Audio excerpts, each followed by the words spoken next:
دەکاتە چەند و بیرمە لە مەکتەبا دایان پرسی دوودانە دوو دەکاتە چەند هەموو تێک ڕادایان نووسی دەکاتە چوار کەچی ئەمن لە حسابان نمرەی کەم دەهێناوە دەهاتمە خوار ئەویش تەنیا لەبەر ئەوەی لای من وابوو دوودانە دوو دەبێ بە یەک نابێ بە چوار لای من وابوو لای من وابوو ددان و دوولێ و زبان نابن بە چوار دەبن بەزار بە تێگڕایی دەکەن هاوار لای من وابوو دوو دەست و دوولاقی مرۆڤ نابن بە چوار لە لەشێک داوا دێنە کار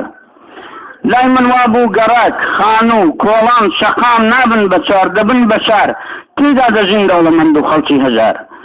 لای من وابوو کۆلکە و ڕیشە لق و گەڵا نابن بە چوار دەبن بەدار هێندێک کورت و هێندێک درێژ وەکو چنار لای من وابوو ئەوین و دڵ جوانی و پاچی نابن بە چوار دەبن بە یار لە لای دڵدار